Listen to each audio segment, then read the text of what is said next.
Magandang gabi mga masters, bali ngayon po ay 3 videos po ma-upload ko po sa aking YouTube channel. Tama nga mga masters, 3 videos nga po ma-upload ko po. Yon, what's up mga masters? Nandito na naman tayo sa panibagong araw, panibagong kabanata na naman ang pagsasama-samahan natin ngayon guys.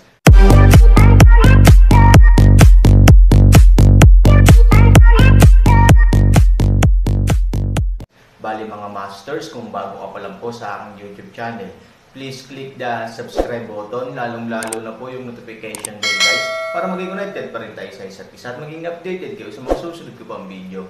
Bali mga masters, bago natin umpisahan ng kwento ay mag-shoutout po muna tayo para sa mga solid nating tagapakinig. Sobra akong nagpapasalamat sa inyo mga Sec Masters at aking mga Emperor. Maraming salamat sa solid na pagsuporta nyo. Yun na nga mga masters, no? Bali hindi na ito patagalin. In 3, 2, 1, let's go!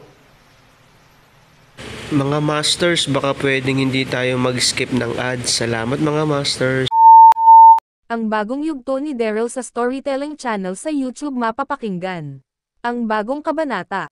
At ang isa sa mga kasundaluhan ng lahing barbarian na nagbabante sa labas ng gate ay sumigaw at sinabi, "Buksan ang gate." Sigaw ng isa sa mga kasundaluhan ng lahing barbarian na nagbabante sa labas ng imperyo.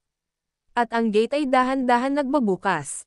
Ang makinarya ay naririnig sa pagbukas ng napakalaking gate.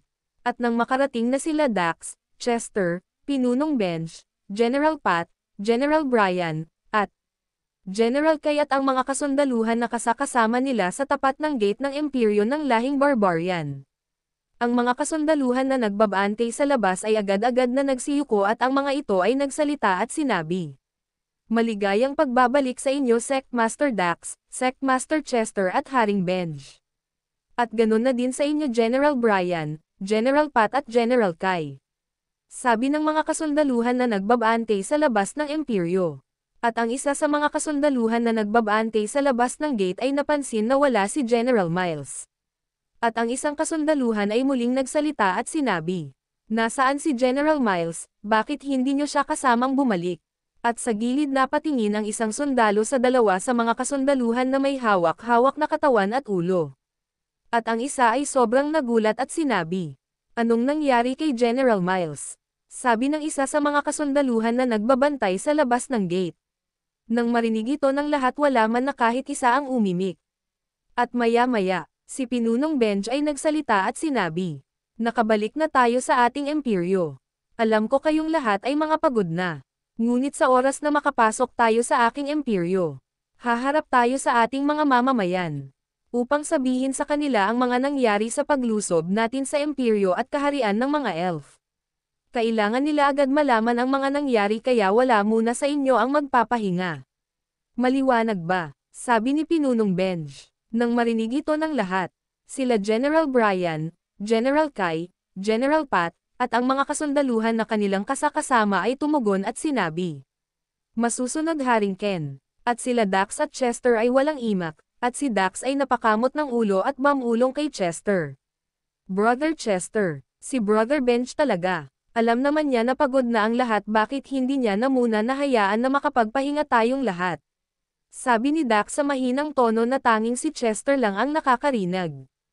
Nang marinig ito ni Chester ito ay bamulong kay Dax at sinabi, "Unawain mo na lang si Brother Benj.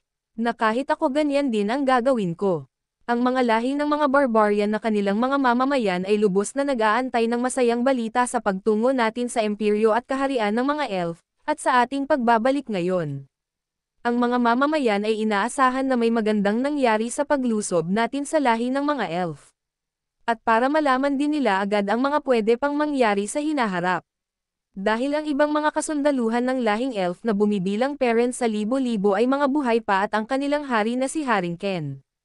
Kailangan maging handa din ang mga mamamayan ni Brother Benj sa kung ano ang mangyayari sa mga magdadaan na araw.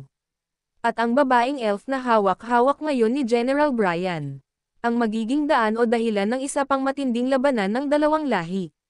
Dahil nakakatiyak ako walang sasayangin na oras ang kanilang hari. Ito ay magtutungo agad sa imperyo ng lahing barbarian.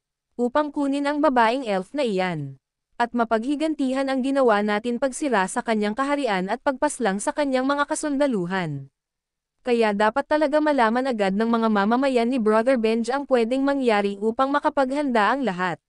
Sabi ni Chester sa mahinang tono. Nang marinig ito ni Dax, ito ay muling bumulong at sinabi, "Tama ka nga Brother Chester. Hindi pa tapos ang labanan na ito." At si Dax ay tumingin sa figure ng isang babaeng elf na hawak-hawak ni General Brian na si Yui.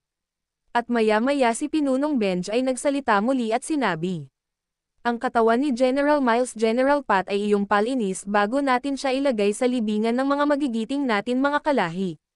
Nakakalungkot ang nangyari, na tayo ay nakabalik sa ating imperyo nang wala na si General Miles. Ngunit, kailangan natin tanggapin ng lubos ang nangyari sa kanya dahil iyon ang nakalaan na kapalaran para sa kanya.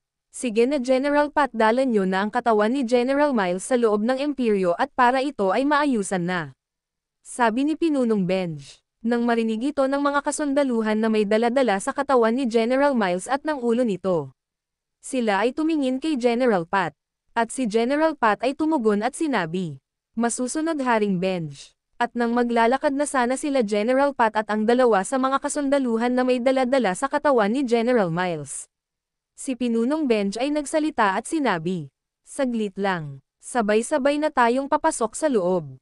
General Brian at General Kai, kunin niyo sa dalawang kasundaluhan natin ang katawan ni General Miles at kayo ang maghawak. Pangunahan niyong tatlo ang pagpasok sa ating imperyo kasama ang katawan ni General Miles. Bilang papugay sa inyong apat, na kahit wala na si General Miles, ang unang labanan na inyong naranasan kagabi ay inyong kinaya. Hindi man tayo lubusan nagtagumpay ngunit kayong apat ay napakalaki ng inambag para sa nangyari labanan kagabi.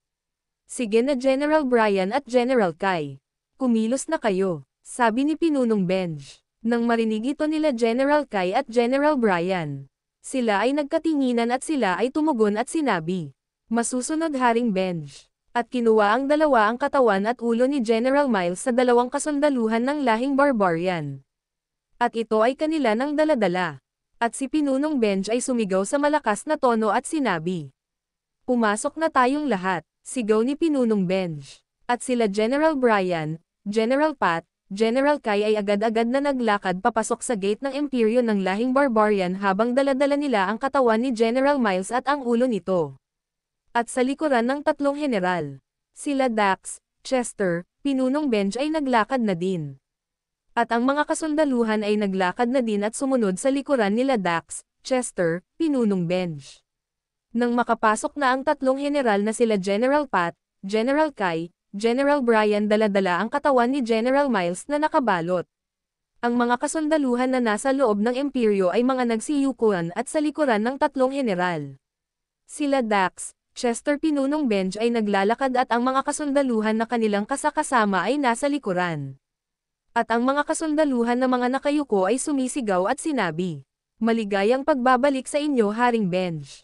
Ang mga kasundaluhan na naiwan na magbantay sa loob ng imperyo ay mga nakahanay sa ayos na magkabilaan.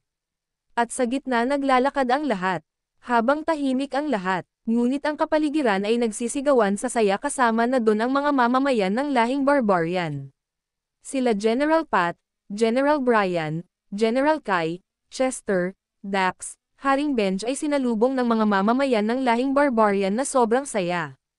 Habang nagsisigawan sila, "Mabuhay ang ating lahing elf! Mabuhay! Mabuhay si Haring Benj! Mabuhay! Mabuhay ang ating mga general! Mabuhay! Mabuhay sila Sectmaster Dax at Sectmaster Chester! Mabuhay!" Ang sigawan ay umalangaw-ngaw sa buong imperyo. At ang mga matatanda sa lahi ng mga barbarian ay nagsilabasan din. Habang inaantay sila Haring Benj, sa ilang minuto na paglalakad nila Pinunong Benj kasama sila General Kai, General Brian, General Pat, Chester at Dax. Si Pinunong Benj ay sumigaw at sinabi, "Magsitigil muna kayong lahat." Nang marinig ang sigaw ni Pinunong Benj, ang lahat ay tumigil sa paglalakad. At si Pinunong Benj ay naglakad sa harapan nila General Pat, General Kai, General Brian. At si Pinunong Benj ay tumingin kila Dax at Chester. Nang makita nila Dax at Chester ang tingin ni Pinunong Benj, sila Dax at Chester ay mabilis na naglakad patungo sa harapan. At si Pinunong Benj ay yumuko sa mga matatanda ng lahing barbarian at Si Pinunong Benj ay nagsalita at sinabi, "Nakabalik na kami," sabi ni Pinunong Benj sa mga matatanda sa kanilang lahi. Nang marinig ito ng mga matatandang barbarian, ang tagapagsalita ay nagsabi, "Maligayang pagbabalik Haring Benj. At sa inyo Sectmaster Dax at Sectmaster Chester. Lubos kaming maligaya na kayo ay nakabalik ng matiwasay sa ating imperyo. Alam namin na napagtagumpayan nyo ang pagwasak sa kaharian ng lahing elf at pagpaslang sa kanilang hari na si Haring Ken. Tama ba ako Haring Benj?" Sabi ng isa sa mga matatanda sa lahi ng barbarian. Yun na nga mga masters, no? Bali panibagong kabanata na naman yung natapos natin ngayong gabi.